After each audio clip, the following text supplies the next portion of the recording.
Well, joining me now from Beirut is Jamal Ghosn. He's the former managing editor at Akhbar newspaper. Also in Beirut, political analyst Halim Shebaya.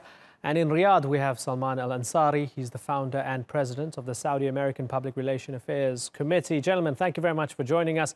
Jamal, let me begin with you. What's going on with Saad Hariri? Why was he back in Saudi Arabia? Well, that's a very open-ended question. There are many issues still pending from his last visit to Saudi Arabia. And of course, we might have some answers in the coming days as we see the results of this latest visit.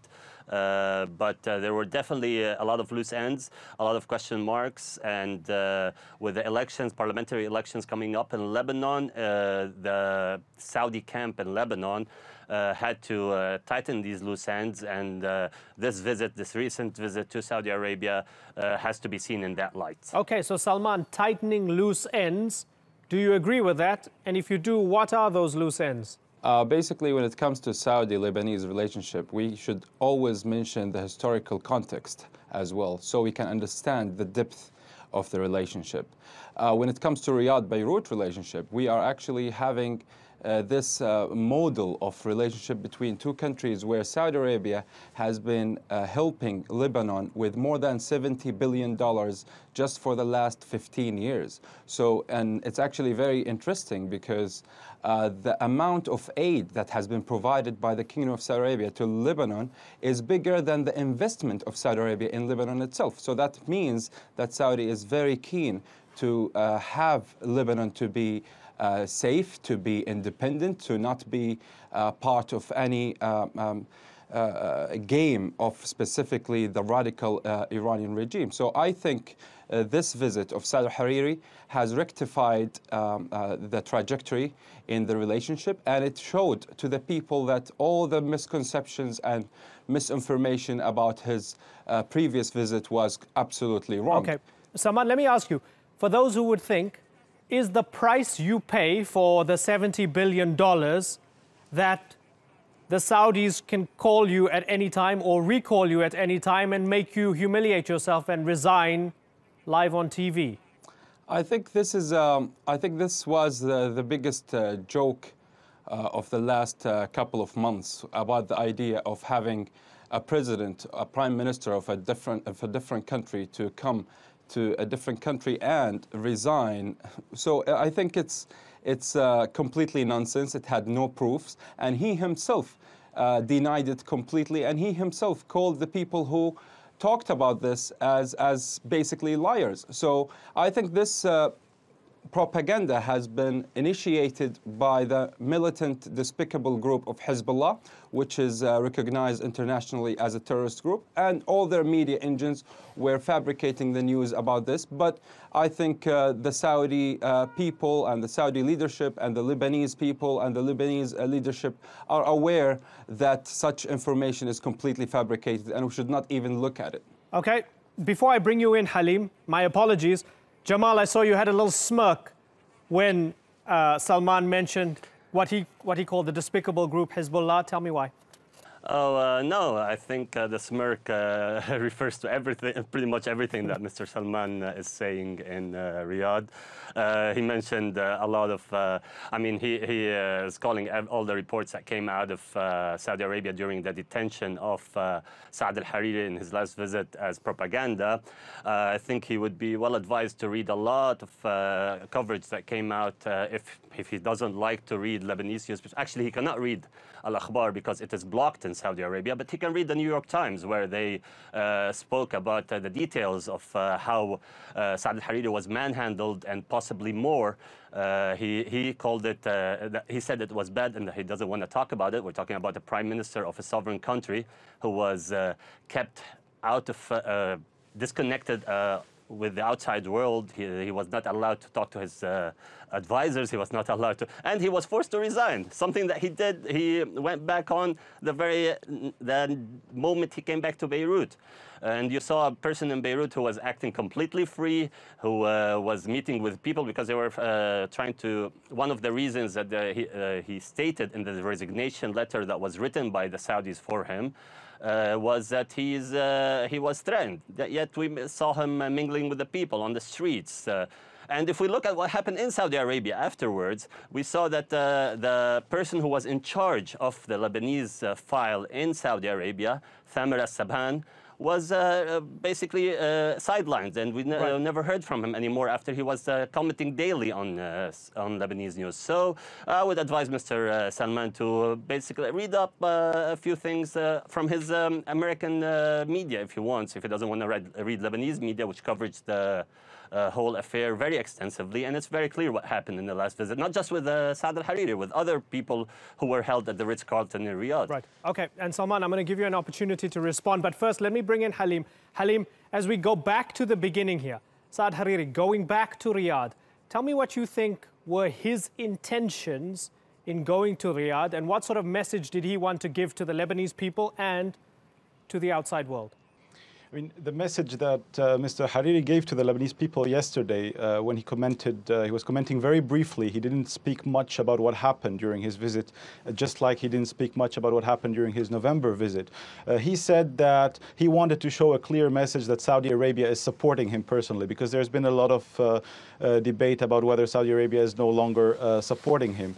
Of course, we still, as Jamal mentioned, we still need to see what this means in practice. I'll also comment about the exchange that took place just a few minutes ago between the two guests, in that it wasn't an issue of propaganda, because we have the President of the Republic, President Michel Aoun, who actually said that Mr. Hariri was detained in Riyadh. And Mr. Hariri came back and he never took issue with the President himself.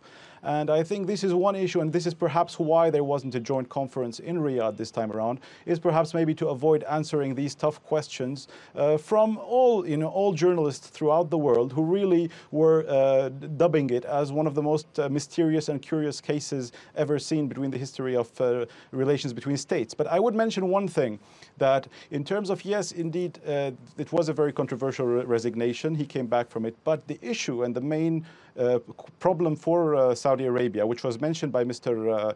From your guest in Riyadh, that is really the question of Hezbollah. And it will come back, it will remain. And the question going forward will always be, what does Saudi Arabia want from Mr. Hariri in exchange for its support when it comes to Hezbollah? Will it allow Mr. Saad Hariri to form a new government after the elections, supposing that he's going to be the one who's going to be asked by the president to form a new government? Will it accept that he form a new government with Hezbollah? Will there be increased tensions after the elections, since now it's pointless in these 2 months to have any discussion about Hezbollah? But I think in general, I could describe it as a win-win situation for both Mr. Hariri and for Saudi Arabia and the Crown Prince Mohammed bin Salman, in that Hariri benefits from being seen once again as close to Saudi Arabia, and Saudi Arabia benefits from kind of trying to close the door on that very strange occurrence that took place in November, when Mr. Hariri was, at the very least, he was pressured to resign. We don't know exactly whether he was detained, whether he was under house arrest, whether he was under any other situation, but I think it sort of closes the door on that chapter. And perhaps also there was a personal element to this visit, in terms of, I thought from my own observations of seeing Mr. Hariri yesterday speak, that he was more relaxed, much more relaxed than when he came back last time. It seems that maybe, as we say in Arabic, ghasil al-qulub, like cleansing of hearts, in terms of, talking about what happened maybe. And as Jamal also mentioned, Mr. Hariri mentioned that what happened in Riyadh in November 2017 is a black box. He will not mention it. Okay. And I would just ask the guest in Riyadh, if it was just business as usual. Okay, fair enough. You posed a bunch of questions to Salman. One of the more interesting ones, I think, I'd like you to address, Salman, is this idea that, and given that you understand the thinking behind Saudi foreign policy better than most of us, would Saudi accept Saad Hariri including Hezbollah in any governing coalition? For the sake of his country, it's a sovereign country. I know you find Hezbollah despicable. I know you see them as puppets of Iran and so on and so forth. But they're a part of the society. They're in the government. Would Saudi Arabia ever accept Saad Hariri, including them at the table? Great question. But let me just highlight or just touch base on the things that your guest mentioned with regard to looking at the media and what the reports say. What about looking at the person in charge, Saad Hariri himself? If he said such news are coming from liars, what should we say? Should we go and say, let's look at the New York Times or the Akhbar, as he said? So I think we should not spend some time on such information that are completely baseless, but the only thing that they had, which was just a propaganda kind of campaign that was managed by the militant group of Hezbollah. This is number one. To answer your question, as I always say, we always have to go back to the historical context between for the relationship between Saudi Arabia and Lebanon. And there are 2 years that every Lebanese cannot forget, 1989 and 2006. In 1989, Saudi Arabia managed solely to completely stop the war, the civil war in Lebanon, which was under the Taif agreement, Taif deal.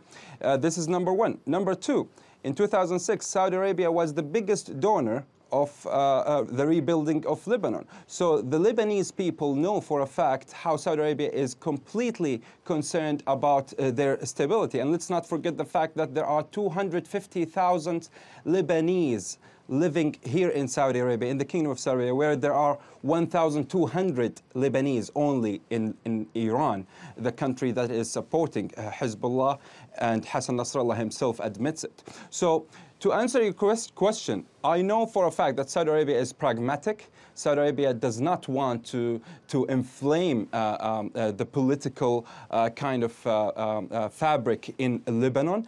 Saudi Arabia is aware of the Iranian militant kind of tactics within Lebanon. So, but this should not be, the pragmatism of Saudi Arabia should not be something to say, so Saudi Arabia would be stopping its confrontation with all the non-state actors in the region, because Hezbollah is training Houthis in Yemen. Sure. Hezbollah is sending ballistic missile technology to different Elsewhere they parts. might be a non-state actor. In Lebanon, they're part of the state, and there's a difference, isn't there? Or does Saudi just treat them like a rebel group within Lebanon? Okay, even if it's not Hezbollah itself, if the government of Lebanon itself, let's assume that it's actually supporting non-state actors in different parts of the Arab world, like in Yemen, Saudi Arabia will put the Lebanese government accountable. But what we are seeing in Lebanon is that there are two governments. It's not a one unified government, and everyone knows that. And the Lebanese people, even the people from the southern parts of Lebanon, know for a fact that there are two governments. One that is completely allied to Iran, and one that is just neutral and that wants to build up the country, which is basically the government of Prime Minister Saad Hariri. So it's very important for the Kingdom of Saudi Arabia and the international community to support the unification of Lebanon and the unification of its policies, instead of just supporting Lebanon in such a way that would allow them to help the Hezbollah militia to go ahead and support other non-state actors in the region. Let me get a response from acceptable, and it will never be acceptable. Okay, the long and the short of it, Jamal, from Salman, is that Saudi Arabia has good intentions when it comes to Lebanon. Do you believe that? Well, I mean, he keeps bringing up the money that Saudi Arabia gives to Lebanon. And yet, at the same point, he himself mentioned that they want to confront the Hezbollah by name and other non-state actors that he called in Lebanon and other places. So he's basically himself, Mr. Salman, saying that Saudi Arabia gives money to Lebanon in exchange for certain things. Now, I have what I want to argue against is that Saudi Arabia gives money to a specific group of people, a specific party, a specific camp in Lebanon that serves its interests. Which is called we the saw government. it in the last elections, and that takes us back to this the whole reason behind this visit. Is in the last elections, there were an estimated $2 billion spent by the March 14th camp in the parliamentary elections, basically to buy the elections. And there is no way that Saad Hariri can have the same parliamentary bloc that he had in 2005 without spending some money in the upcoming elections. And this is the gist of what happened right now in Saudi Arabia. They're trying to, the Saudis know that their allies are fragmented, and partly because of their own fault, because they created this mess. They attempted an internal future movement coup against Saad Hariri, and now we have this fragmentation in the future movement. And on top of that, the future movement itself has weakened because of its practices. Saad Hariri owes a lot of money to a lot of his employees that he hasn't paid over the years. His businesses aren't doing great. Saudi OJ has thousands of employees that didn't get paid, and he has legal issues in Saudi Arabia because of that. He has legal issues in Turkey also, where he lost controlling part of Turk Telecom. His company owned there, also because of the bad financial situation that he's facing. So he's basically in dire need for a cash influx. And I think, I mean, we have to wait and see what happened in this brief meeting that he held with Mohammed bin Salman after midnight on Friday. But we have to wait and see what happened. But it's all about money for the elections in order to be able to compete against his opposition. Halim, is it all about money? Before the elections, absolutely. But I'll just add to what Jamal said, is that yes, of course, Saudi Arabia, there is a big question in terms of who it's going to support during the upcoming elections.